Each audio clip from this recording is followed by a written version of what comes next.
अस्सलाम वालेकुम viewers, I hope you all are good. So आज की वीडियो में मैं आपके साथ डिस्कस करूंगी कि जिस तरह बड़े ईद का मौका है, ईद कुर्बान का मौका है, उसमें हम बड़े गोश्त की कंजप्शन किस तरह करें कि हम मैदे के मसाइल से बच सकें। इन दिनों में ज़्यादातर जो शिकायतें आती हैं वो होती हैं कि हमें मैदे के मसाइल ज़्यादा हो गए हैं, उसकी वजह क्या है और हम उनसे कैसे बचें। आज की वीडियो में मैं आपको ये बताऊँगी, तो वीडियो एंड तक लाजमी देखिएगा।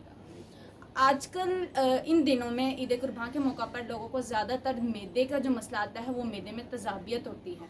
मैदे में तज़ाबियत होने की सबसे बड़ी वजह क्या है? हम डेली रूटीन से हट कर गोश्त का कंजप्शन ज़्यादा कर रहे होते हैं। दिन रात हम किसी ना किसी डिश में किसी ना किसी तरह बड़े गोश्त का कंजप्शन अपने अंदर ज़्यादा ले रहे होते हैं, बड़ा गोश्त खा रहे होते हैं, जिसकी वजह से हमारा मैदा डिस्टर्ब हो जाता है और एसिडिटी की तरफ जाता है। उसके अलावा जो उससे रिलेटेड एसिडिटी से रिलेटेड ही एक डिजीज़ है जिसे हम कहते हैं रिफ्लक्स। अब रिफ्लक्स होता क्या है? हम कोई भी खाना इंटेक करते हैं वो हमारी खुराक की नाली से हमारे मुंह की तरफ बाहर आता है, उसे कहते हैं रिफ्लक्स। उसकी वजह से हमें होते ही सीने की जलन, जिसे हम कहते हैं हार्ट बर्निंग का इशू भी ज़्यादातर देखने में आया है ईद कुर्बान के मौका पर, जिस तरह हम गोश्त का इस्तेमाल कर रहे होते हैं। अब सवाल आता है कि हम गोश्त का इस्तेमाल कितना करें कि हम इन तरह की जो डिजीज़ है उनसे बच सकें।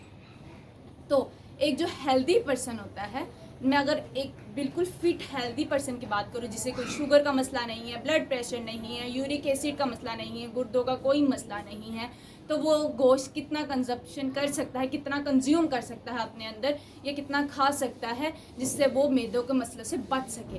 तो जो एक हेल्दी पर्सन है जिसे कोई डिजीज़ नहीं है, वो एक पाम मतलब कि एक हथेली जितना गोश्त दिन में इस्तेमाल कर सकता है।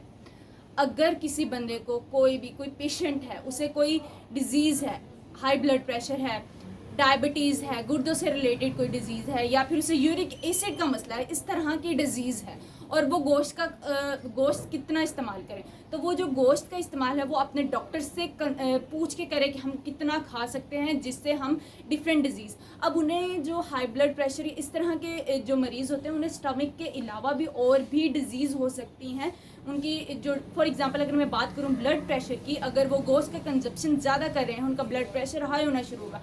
स्टमक का इशू तो होगा ही होगा, उनका ब्लड प्रेशर भी हाई होना स्टार्ट हो जाएगा। तो इस तरह वो अपने डॉक्टर से पूछ के करें कि हम कितना गोश्त का इस्तेमाल करें, या गोश्त का इस्तेमाल करें ही ना, ताकि हम इस तरह की डिजीज़ से बच सकें।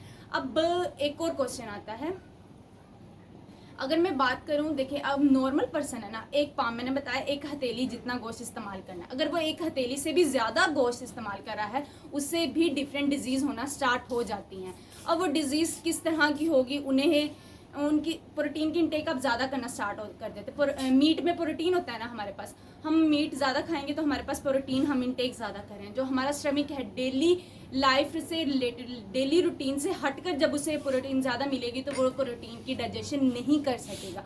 उससे क्या होगा, उससे आपको लूज मोशंस होना स्टार्ट हो जाएंगे, आपकी प्रोटीन डाइजेस्ट नहीं होगी, वो आपसे लार्ज इंटेस्टाइन के थ्रू आपसे रिमूव होती जाएगी आपकी बॉडी से, इससे आपको कोई फ़ायदा नहीं होगा।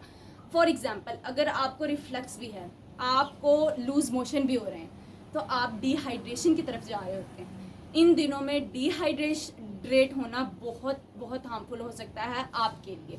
तो आप एक पाम के जो हेल्दी पर्सन है, एक पाम के रिलेटेड ही इतना ही गोश्त इस्तेमाल करें ताकि आप इन सब डिजीज़ से बच सकें।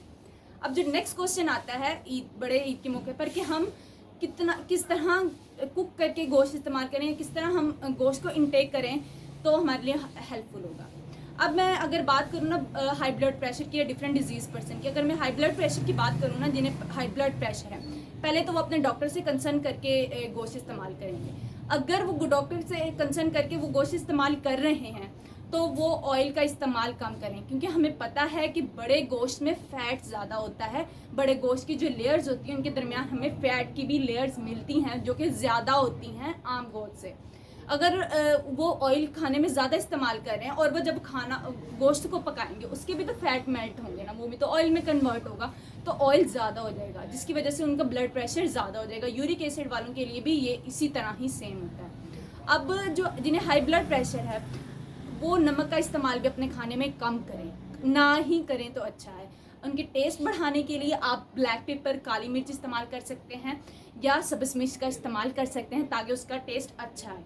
अब जो नेक्स्ट क्वेश्चन हमारे पास आता है कि हम मतलब कि जो हेल्दी पर्सन है वो किस तरह खाना खाए।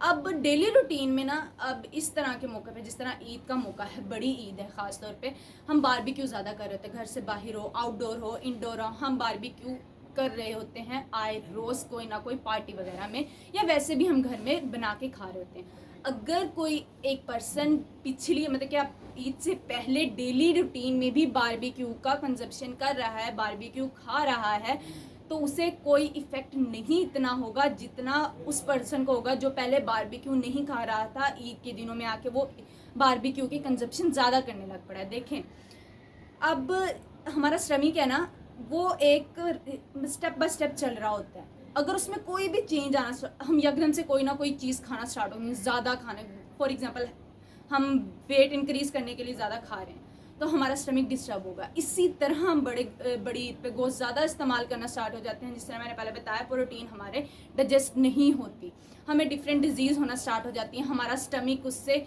नहीं रिलेट कर पाता या उसकी डाइजेशन प्रॉपर नहीं कर पाता। और एक और अहम बात, अब जिस तरह हम बारबेक्यू कर रहे होते हैं, कोयले पे ही बना रहे होते हैं ना, जिस तरह कोयला बर्न होता है, जलता है जिस तरह, उस तरह उससे डिफरेंट गैसेस रिलीज होती हैं। सेम जिस तरह हम गोश्त को बारबेक्यू कर रहे होते हैं, उसके अंदर फैट होता है, फैट जब पिघलता है, जब वो गैसेस और फैट आपस में मिक्स होती हैं, वो हमारे गोश्त के साथ हम इनटेक कर लें तो हमारे लिए वो भी बहुत हार्मफुल हो सकता है।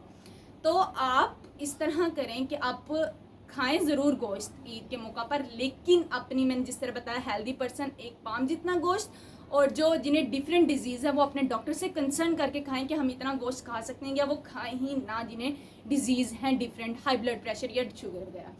तो आप बॉयल करके, स्टीम करके खा सकते हैं, लेकिन वही एक बात, आपने एक मिकदार जो आपको बता दी गई है, आपने उस मिकदार में गोश्त खाना है, ज़्यादा नहीं खाना। तो आज की वीडियो बस यहीं तक ही थी। आई होप आपको वीडियो पसंद आई होगी। वीडियो पसंद आई हो तो चैनल को सब्सक्राइब और वीडियो को लाइक ज़रूर कीजिएगा, ताकि आपको इस तरह की और इन्फॉर्मेटिव वीडियो मिल सकें। नेक्स्ट वीडियो के लिए अल्लाह हाफिज़।